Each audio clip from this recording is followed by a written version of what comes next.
Majesty, do you mind if I come in?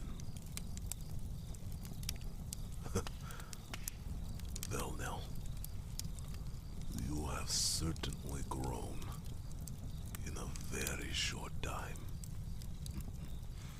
You seem ready. Much more ready than what you were when this whole thing began. May I sit down? Thank you, Your Majesty. I greatly appreciate it. I always get nervous on the eve of battle. Hard to believe that in all this time, there have been only a few short volleys. Nothing as serious as what we shall experience tomorrow, of course. I wish, and I hope, and I pray that the battle will not be long, in that it will lean in our favor. But I know that the odds of that happening are very low. Very low indeed.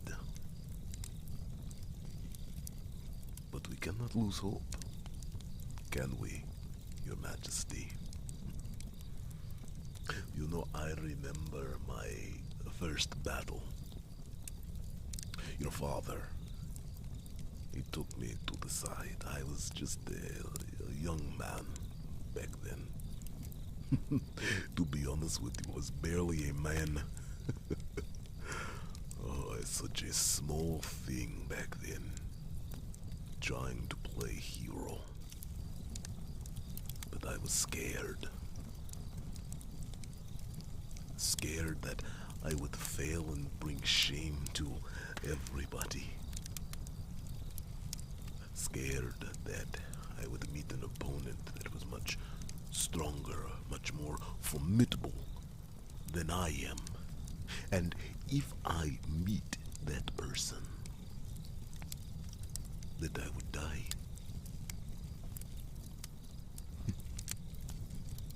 Dying is the one thing I have not experienced. Not that I go around trying to experience death, but it is something that stays on my mind. Especially after the death of my son. Anyways, your father, he took me to the side. And he told me to look into the fire. He said, just look. And I looked, and I watched, and I thought that maybe your father had magical abilities and he would make something happen within the fire, but nothing happened. He said that the fire provides warmth, provides stability, makes us strong on the inside. And when we have that strength and stability, we can always do great things. And he said even when that fire gets to its lowest embers, there's still no telling what could happen. After all, a fire that is not completely put out can still burn down the city, can it not? He said that as long as there was a little bit of a spark, that would be enough to start a blaze. I've been looking at fires more so than any other time. And I must admit, Your Majesty, if this is to be my time, if I am to join my son in the afterlife, I would not be sad. But what I cannot abide by is letting you die. How could I? After your father has done so much for me, after Lord Kronos has done so much for me, to let you go on that battlefield and possibly face your death? No. I won't do that. I can't do that. The only thing that I can do is keep that little spark alive and fight and believe. Then I saw the soldiers that you had recruited on your journey, that you weren't even trying to recruit people. It was amazing. I was so proud of you. You know, you make me feel like a papa again.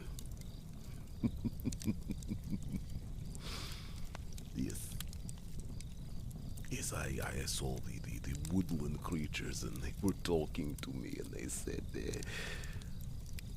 are you the one in charge? I said, oh, well, for now I am. And they looked at me and they said that your Royal Majesty has given us orders to march alongside you. And I think to myself, well, okay, why not? And then they kept coming. And there were so many formidable beasts. And even the smallest ones were still brave. And all I could hear from them was, the Royal Majesty of the human kingdom wants us to fight with them. Wants us to save the world with them. That is a far cry from where you began, Your Majesty. And then, a few days later, I hear word that the other human kingdoms are coming. That you managed to get the dwarves to come out of their holes just to fight with us. Incredible. Or at least that would have been incredible had you also not gotten the elves. Now I am still trying to wrap my head around that, but I must say that to fight alongside elves, that is something I never thought I would see in my entire lifetime. I had been on patrols where we almost had standoffs with elves, but to fight alongside them? I would have never imagined that I would ever do that. But here I am, with you, staring into this fire, surrounded by all of the great races of our lands, hoping and praying that we might find victory tomorrow, and through that victory,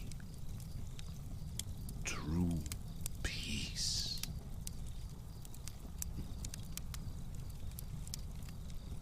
And then that is when I started to tear up, Your Majesty, when I heard that you managed to bring dragons.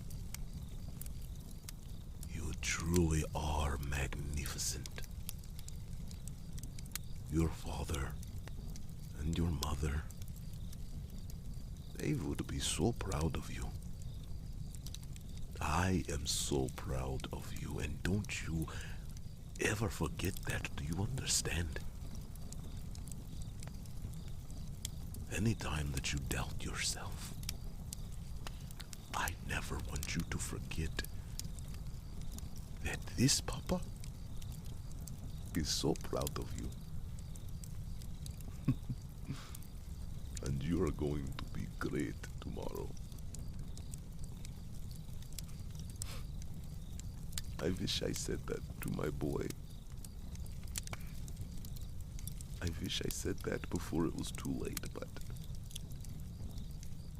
but he has given me another fighting chance. That sword over there, may I see it? This is a good blade. And it rings with magical energy, yes? Your work again, huh? Lord Kronos says that this blade contains the souls of so many warriors who could not be here. I want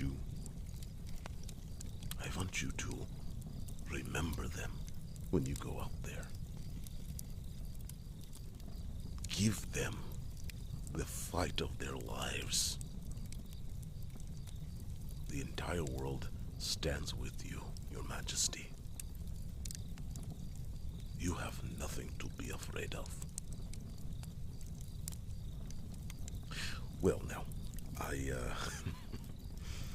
I'd better be off. We have a big day tomorrow, and we will begin at dawn. Androna's forces are already lining up, but we will be ready. Make no mistake about that. Sleep tight, Your Majesty.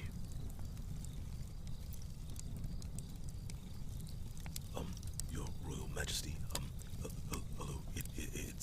It's me again. I was just wondering if it was okay to possibly come in, because I just saw Nicholas come out of your tent, and I just figured that because Nicholas came out of your tent, I could possibly also come into your tent, unless you sent Nicholas out of your tent because you no longer want to talk to anybody, which is understandable, because tomorrow we are having an epic battle between good and evil, and I think the sides are pretty clear, but just in case they are not clear, you are the good side and Angerona is the evil side, because you see, you kill because you need to kill, because otherwise people will probably kill you, because you are the Royal Highness, and people like Angerona, they kill because it is sport, it's like fun for them, but I don't quite understand like why that would be fun, because to me that is not exactly what I would consider fun. What I would consider fun is possibly metal work,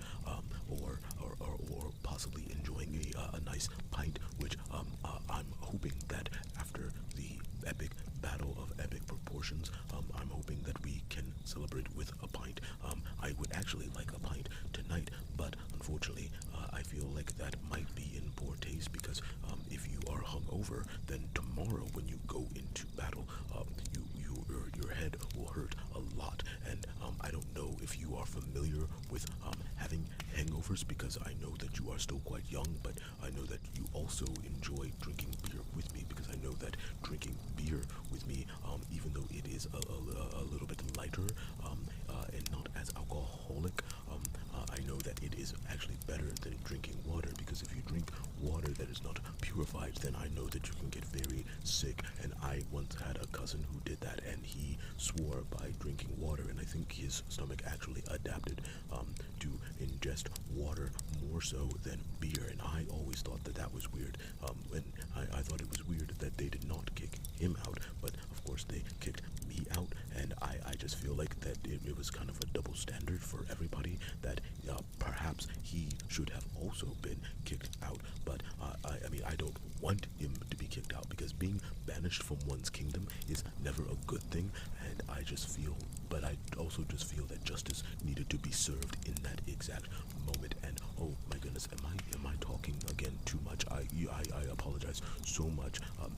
I know that Nicholas shot me a look when I went past him, and I was wondering exactly what that look was, and now I am understanding, because Nicholas has told me countless times that I need to stop being quite so familiar with you. But I also know that Nicholas tries to talk to you about, grown-up things, and I feel like I can talk to you about grown-up things because, I am actually much older than Nicholas, and so I feel like if anybody is going to give you advice in order to tackle tomorrow's epic battle, then I feel like I should be the one to give you that advice. And I'm sorry, what advice do I have for you? I actually don't have advice for you. You see, I came here because you are missing your armor, and I figured that you possibly needed your armor. It is your father's old armor, but I've obviously modified it for your specific specifications, because your father's armor was very different than yours, because you are not quite as big as your father. And when I say big, I don't mean your father was fat. Your father was quite slim, and that's not to say that you are fat, because even if you were fat, it doesn't really matter, because I am quite rotund, even among dwarf standards. So I just feel that I'm not going to shame you because of the way you look at all, because I think that the way you look is quite lovely, beautiful, handsome, whatever you would like me to say right now to get out of this awkward situation, because I am currently in a very awkward situation. I'm kind of stuck in this loop of awkward situations, especially when I'm around you, because when I'm around you, I actually talk a lot faster when I'm around you, because when I am around you in particular, I get very nervous because I look up to you, and you have been such a good friend to me so much, and I just wanted to make sure that you had everything that you needed for the battle tomorrow, because I don't want to see you hurt. It would make me very sad if I heard that you were hurt or killed, and I think that tomorrow is a very good possibility of that, because unlike most wars, you actually have not had an occasion to fight a lot, and so you are kind of untested, and I know that kind of thinking can be detrimental to morale, but I just want to be realistic with you, because I don't want to see you hurt. And I think that you can do this. I think that you are a wonderful swordsman. You have learned so many skills, and I feel that this sword right here, may I touch this sword? I think that this sword right here, I think that it will protect you, and I can already feel the energy in it, and it makes me quite excited to know that the specifications that Chronicles wanted for your sword, I believe that they are exactly what he wanted, and I know they are exactly what he wanted, because that is what I do. I make blades to the right specifications, and I make these things so that they protect people and that they don't harm people, and I know that you will use this for good and never for evil, because that is what it was for, and that is what you will wield it for, because you are a good royal highness. You are so good, and it doesn't matter what Angerona says, and it doesn't matter if Angerona is stronger than you and more powerful than you and more skilled than you are. Nothing that she has can compare to the love that you have for this great country. And I think we are lucky to have you. And I know that you are the only one that can fight her, because she has decided to pick on you in particular. And I know what it is like to be picked on, because I was once picked on a lot, and when I was picked on, I just made it a point that if they were going to pick on me, then I would fight back. I would not allow them to be successful around me. So I stood up to my bullies, and even though I got knocked down a lot, and when I say a lot, I mean almost all the time. I would say about 99.9% of the time I would get knocked down, but I would also say that 99.9% of the time I would always get back up and get into their face. yes, that is exactly what happened when they banished me. I got into someone's face, and it was not the smartest thing, at least that is what my people said around me. They said it wasn't smart to stand up to the king of the dwarves, but he was picking on me, and I did not like it, and so I stood up to him, and I got into his face, and I yelled at him, and then they kicked me out. So, it is fine, because had they not kicked me out, I would have never met you, and I would not be as happy as I am right now.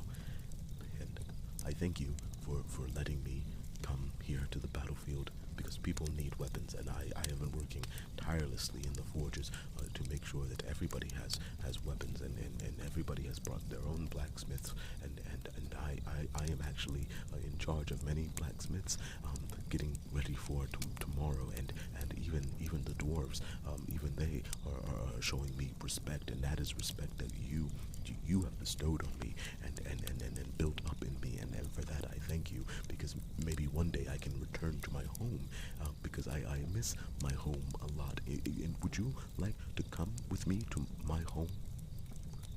I would love that if you could come with me to the Dwarven Kingdom. I would love to show you the forges, and show you exactly where I came from.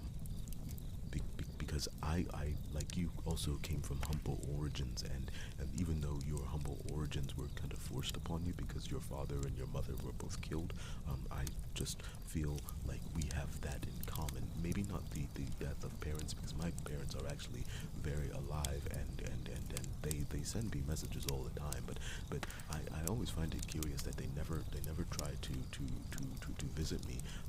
I think it is because dwarves are still distrusting of humans, which makes it curious on why they are also here, especially since our mortal enemies, the elves, have also shown up. But it is going to be fine. It doesn't really matter right now. But what does matter is that you have allowed us to unite. And I'm sorry. Oh, thank you, Your Royal Majesty. I consider you a good friend as well. And yes, when this is all over, we will make a trip. We will go to the Dwarven Kingdom together, and we will have lots of beer. Yes, that would be good. I am going to just leave your armor here, and I hope it fits. It will fit. It will fit. Sleep well, Your Royal Majesty. I'll talk to you soon.